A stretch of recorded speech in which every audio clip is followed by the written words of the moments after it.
Greetings, everybody. Wait, let me do that over.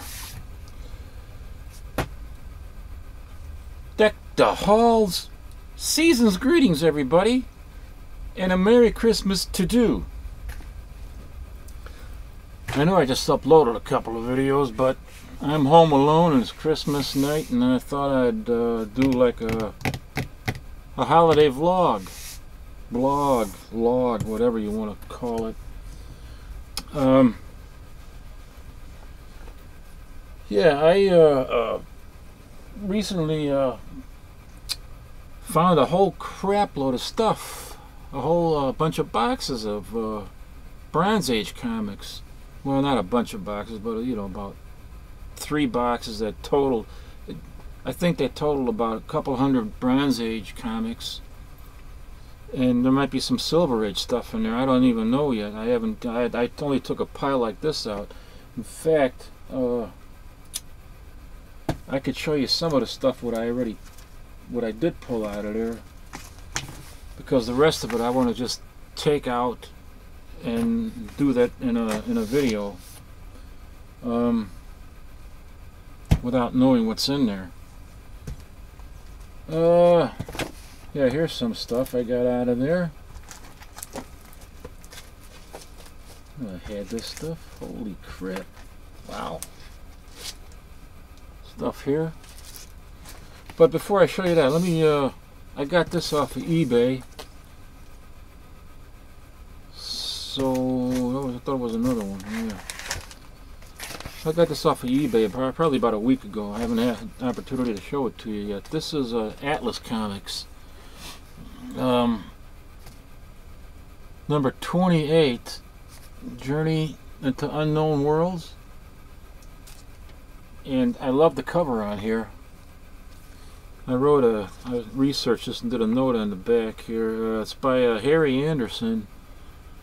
And, you know, the name sounded familiar to me, so I looked it up, and he was actually born in Chicago, lived here for a while, and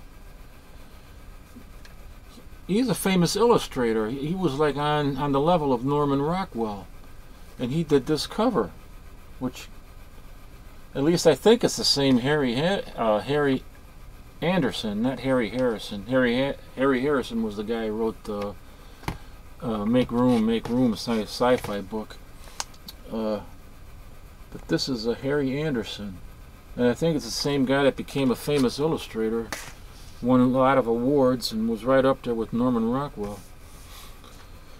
Anyway, picked that up, and I bought these all as a set on eBay. They were a lot.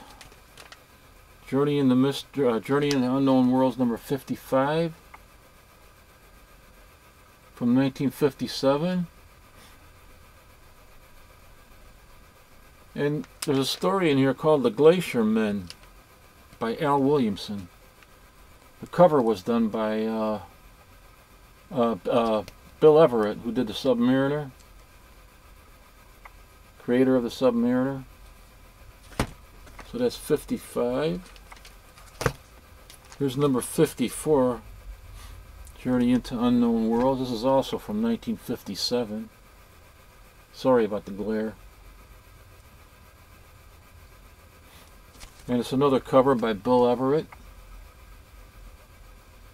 And Bob Powell, who was part of the notorious team that did the Mars Attack cards in 1962. He does some work in here. Here's Journey into Unknown Worlds number 44.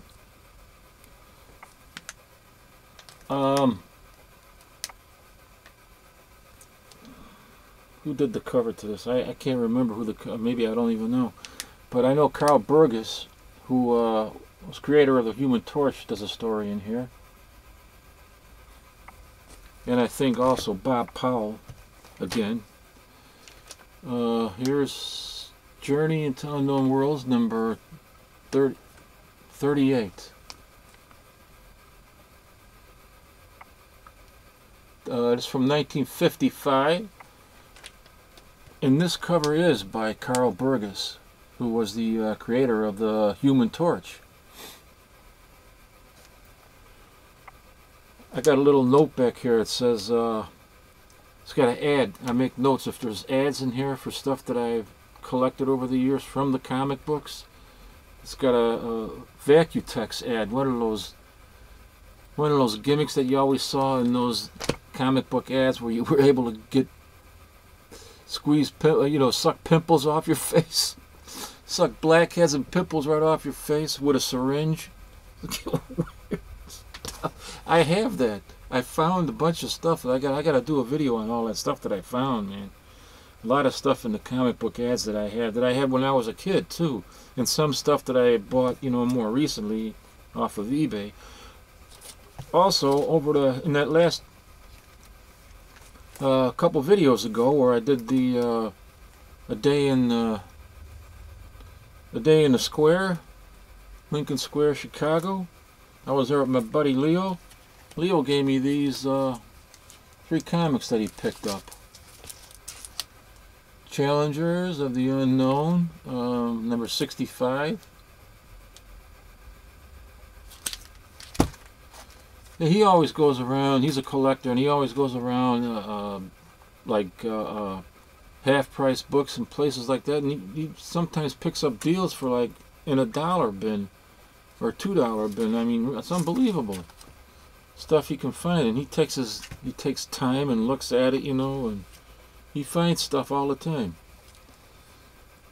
Hot Stuff number 36, or Devil Kids rather, starring Hot Stuff. Hot Stuff was the first comic book character that I was introduced to. That led me into comics. It was the first comic book I ever had, but I still haven't figured out what that comic book was, exactly which one that was. I got some idea, about the story that was therein contained, but it could have been an annual, or could have been the regular Hot Stuff series, and Hot Stuff also appeared in other books, so it could have been a story from another book that, Hot Stuff was in. But I'm trying to find out the very first comic that I ever had in my hands. I remember holding that thing, at the newsstand, and my mom bought me that comic, and for the life of me, I can't remember the exact the issue that it was, but it had Hot Stuff on the cover. So anyway, I'll find it one of these days. And he also picked this up, Marvel Premiere number 12. I think he got this for $1. Can you believe that, man? Or maybe $2. I don't know. Nice condition too. And I found this. This is another copy. This is the second copy that I have. I think I might have showed you. I picked one of these up at the Wizard World Convention this year. Mystery of Unexplored Worlds number, what is it? Says 46. This introduces the son of Vulcan, and that was a script written by Pat Maselli. And Maselli is often confused with that other guy, Pete Morrissey, who worked for Victor Fox in the 1950s. And interesting story about Pete Morrissey. Victor Fox also started his publishing career in the pulps, the sleazy pulps back in the 1930s, along with those other larcenous bastards like Harry Donenfeld and John Goldwater, Martin Goodman. I mean, when you read some of the stories that I've read by historians about these guys, they really treated their creators or writers and artists like crap. Didn't pay them. They used larceny and fraud, and they used lies, whatever they could, to cheat them out of their money. Goodman had a notorious reputation for, I'm talking about Martin Goodman, the founder of Timely Comics that became Marvel. He filed bankruptcy, reorganization, so he wouldn't have to pay the people that he owed money to. Unbelievable. And Victor Fox did the same thing. with Pete Morrissey, he owed him like, man, a lot of money. And Pete Morrissey went into Victor Fox's office one day, and this is like in the mid-1950s, maybe early to mid-1950s, and he jumped on Victor Fox's desk and started choking him. Literally, this is a true story. He started choking him, demanding his money. It was like $1,000 that he owed him. You can imagine what kind of money that is? And Pete Morrissey was also a New York cop who moonlighted on the, as a comic book artist and a writer. So Victor Fox wrote him a check right there on the spot, but as you can surmise, it bounced. So he got cheated. He never went back there, of course, Morrissey, but these guys, these publishers that all started out in the pulp magazine, they got their rightful reputation there. So look what I found in that Bronze Age box. I just started pulling out some of the stuff that was on top, a handful. I don't know what else is in there, but this is UFOs, Flying Saucer. I wrote on the back because I had to take, it doesn't say on the cover, so I had to take it out of there and look it up. This is number 13. And it's still in the bags and boards. And I haven't seen these boxes in like, the last time that I saw this was about 5 years before I moved here, so that would be 10, about 15 years. It's been in these boxes for 15 years. And I don't know. I mean, I'm glad I found it because here's UFO, Flying Saucers. This is number 8. I love these painted covers. Don't know who did the painted cover on that, but oh, this one is nice. This is number 6, and that's cover. I looked this up. This was a cover by Luis Dominguez, who did the cover on here, painted this. Just beautiful. This is Gold Key Western Publishing. Here is another Luis Dominguez cover. They're all from 1975. This is number 5. Sorry about my fingers getting in the way there.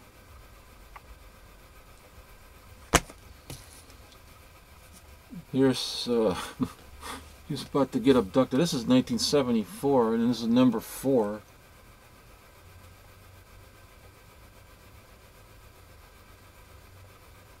You know, as a kid, I never got into these comics that were painted, and now I like them a lot, even more than the pencil covers,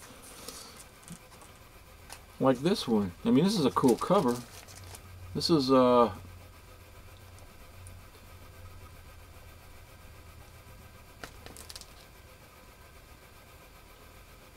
Steve Ditko. He's got his name right there. It's a Steve Ditko cover from 1957 or 58. I can't remember. I should have put a note on there. But he did a couple. Steve Ditko also did a couple of stories in here.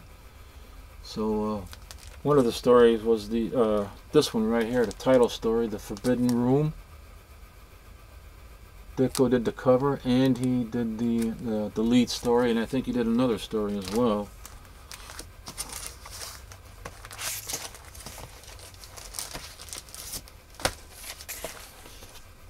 Oh, this is a nice cover. Oh, this is Silver Age stuff. Holy crap. Yeah, so I found some Silver Age in there too. A few. Not many. The bulk of it is bronze, I'm sure. This is number Mystery of Unexplored Worlds. I'm really getting into these Charlton Mysteries of Unexplored World covers. I mean, comics. Some great covers, sci-fi covers on here. I think this is number 34 from 1963.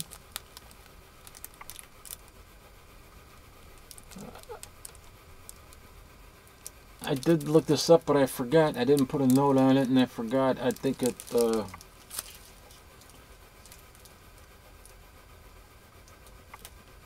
I think the cover artist is...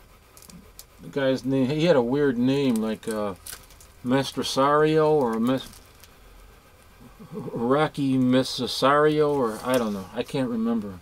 Shite. Strange name. Oh, hold on.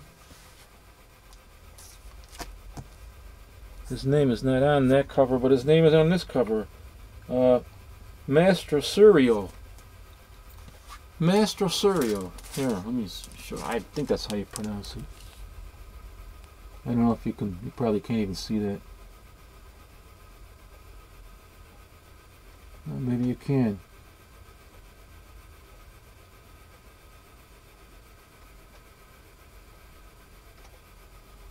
I know his first name was Rocky or Rocco or something like that. Mastro Surio. Mastro Surio. And, what issue was that? I don't even know now. Did I tell you what issue it was? I think that was, 25 or something. 1961, I know that. This one is really cool, man. This is from 19. This is number 7 from 19. Let's see, what is this one? 19. This was 61. This is holy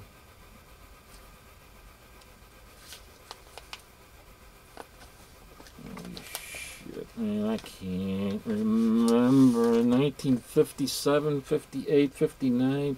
Oh, it's got a... Oh, no, wait. Let me look at the date here first. I'm getting ahead of myself. 1958. Number 7. 1958. And, I'm going to have to put it like this. I think... let me look at this. I think Steve Ditko does the lead. Yeah. You can tell. And look at this. Speaking of Pat Maselli, Maselli was the editor here for Charlton. Pat Maselli, he's the editor of this one, and Steve Ditko did the lead story.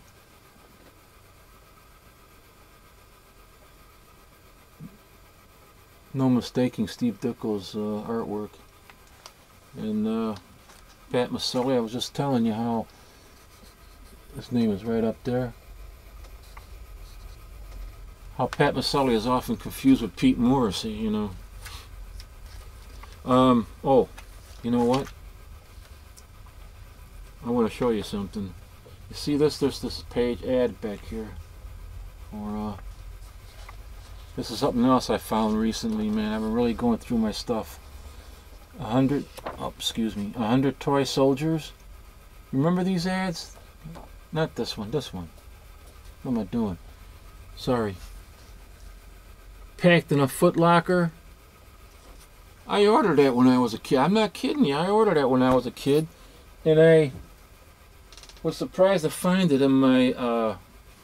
my brother said he found some boxes in his garage where he lives. And it had like old stuff in there from my parents that had... they you know, pictures, and they had other stuff there before they passed away. You know, he had packed a bunch of things in there, and he said I might want some of the stuff, you know. So I went over there and I took the whole box. Lo and behold, I found this in there. You know what this is? This is all that's left of that Foot Locker 100-piece toy soldier set. Take a look at that. That's the original box. I ordered this. Not, you know, from that year here. This is this ad is from 1958. That would have been way too early. So it had to be like in 64, something like that. I think 64. And here it is. I'll show you the ad again, because these ads appeared in way into the 60s and even I think in the early 70s. 100 toy soldiers packed in that Foot Locker. And I'm going to blow that thing up. I'm going to make a poster out of it, because that's what I'd do if I got, you know, the stuff that they advertise. And this was it. That's all that's left of that box, you know. the Foot Locker box. I mean, it'll open like this. This is the exact thing what you got. It even has still my address. I don't want to show the old address. I got my name, my phone name and everything. But there. Lucky Products. And let me see the ad again. Oh, this, you know what? This is a different company. This is Josley Company. So you see, this was probably the company that did it in the 1950s. Put out this 100 toy soldier set, and then Lucky Products probably did it, you know, in the 60s when I bought it. So anyway, this is the Foot Locker, so-called Foot Locker. It opened up like this. In there you'd have all these. Big disappointment, you know. You think you were going to get this huge box, you know, this big box of all the 100 toy soldiers and tanks and, you know, airplanes and battleships, and this is what you got. You got the little thing here. Here's the airplanes. Here's a little flat. I mean, they're not even 2D. Well, I guess they would be 2D. They're not 3D is what I meant. It's just, I don't know. And here's the battleship, you know, I mean, look at that thing. That's the battleship. Holy crap. Let me see if I can show you some of this stuff down here. But I was happy to find this. I didn't even know I had this frickin' thing. I hope I didn't mess that up just now, but here, let me show you down here. That's it. Give you a better idea. There's my hand, and look at that. It's all flat stuff. That's why they called them the comic book flats. Like this little thing here, I mean,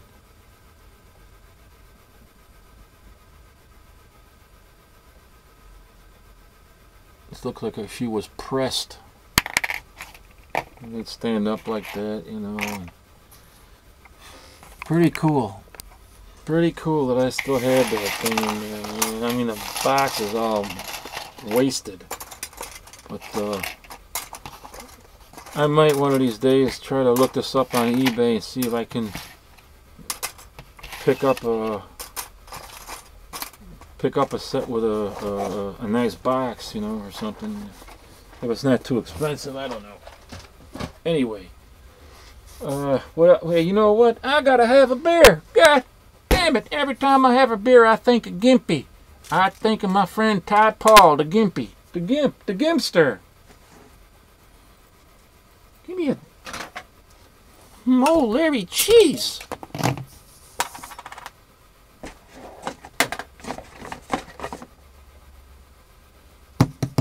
I gotta bring out my electro knife.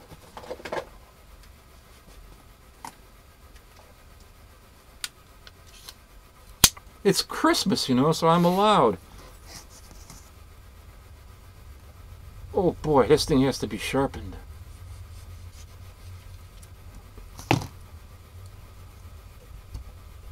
I hope everybody's having a good Christmas, by the way. By the time this gets uploaded, it might be pretty close to midnight Central Standard Time. Who knows?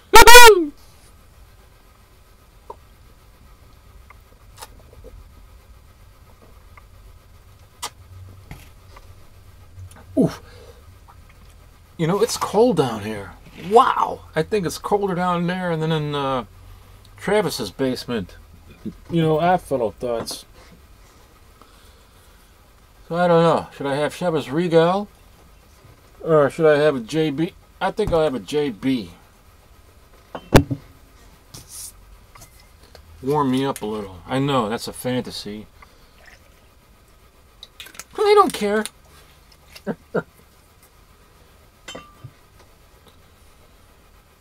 Merry Christmas, people. Oh, That's good. Oh, let me show you this.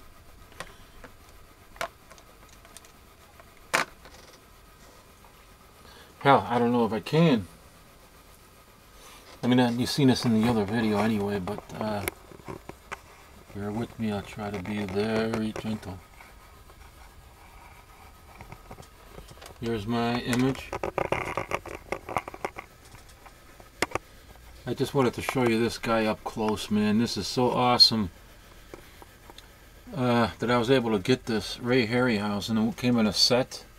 The box is back there. And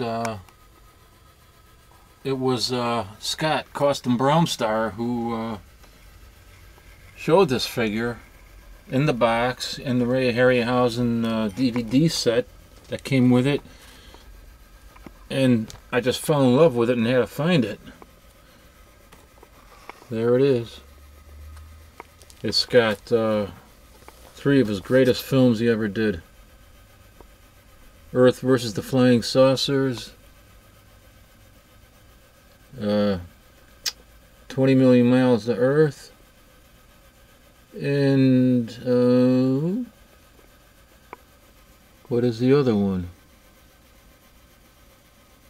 It Came from Outer Space. No. It Came from Beneath the Seas. Came from Beneath the Sea. Oh man. Holy crap. Too much scotch. But yeah, that's just, I mean, it didn't come with the lights, of course, unless you're drinking scotch. Oh, I don't know if you've ever seen that before. That's an original Buddy Holly and the Cricket record. It's called Oh Boy. That's when Buddy Holly was called the Chirpin' Crickets. Sorry about the moogly googly here.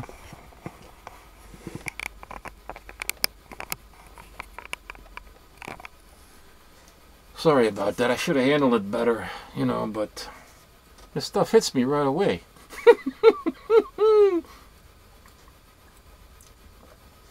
Oh, here's something else that I found in the box. This was a while ago.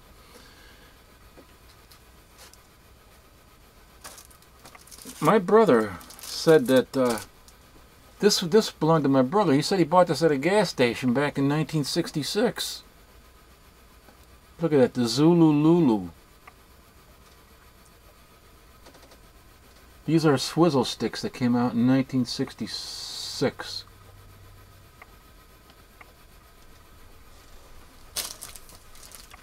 And I had recently, well, not recently, some time ago. Oh God, what am I talking about recently? This was probably almost 2 years ago. I bought a reissue of the original, and now my brother said he found this.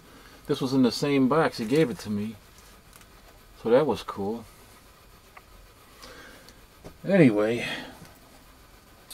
oh, you remember that box I was telling you about that went halfway around the country, god damn it, and was playing whirligig all over the world, for crying out loud? Well, I got that not too long ago. And I don't know if this had something to do with it. Take a look at this. This is how it came. It was in Warren, Pennsylvania. I mean, it was here first, a mile away from my post office, and they sent it. Just unbelievable. Keep refrigerated. Keep refrigerated. I got this box, and I'm wondering, what the hell is that over here? Hickory smoked bacon. Hickory smoked bacon? I thought I was getting something from our Dowdy from Texas. Some of this hickory smoked bacon from out there. I don't know what the... I didn't know what it was at first, because the tracking number, I didn't even... You know, I had long settled with this guy. And, so the tracking number was, not there. But... here's what it is. Here's what was in there. Unbelievable, but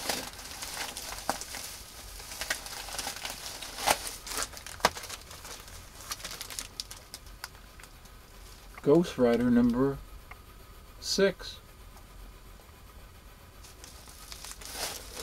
see if I can take it out of there. Let's see. It's always got so much reflection going on, you know.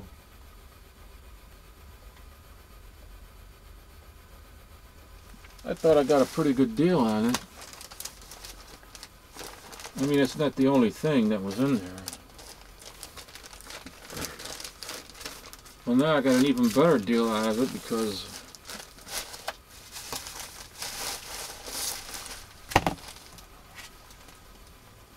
just because there's 7.0 number 10.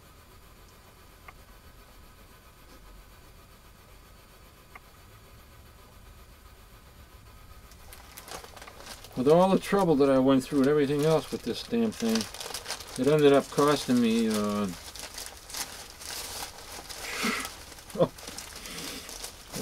no, man, I don't know, I think 90 bucks. Originally it was $140, or 141 bucks or something like that.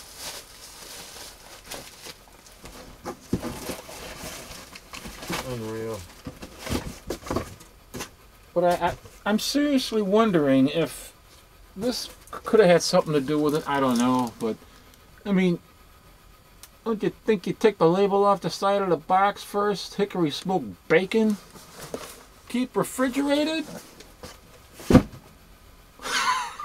Holy shit. Oh man. Well, anyway, that's about basically it there. I just wanted to oh, let me put this back in the bag. Well, I gotta put it in a different bag. All these things I gotta rebag, reboard. Some of the stuff what I found in my those about a couple hundred Bronze Age boxes, and I mean comics in those boxes. All those Bronze Age books, half of them I don't even think are. They're in bags, but no no backer boards. Probably just had to put them all in a box, and oh, I'm spending my life reorganizing. I was reorganizing way back then too, and probably put them all in a box where I intended to take them out, and then one by one maybe organize the stuff. But I didn't have much room in the other place either, so they got left in that box. But I don't even know half the stuff what I have anymore, I'm telling you.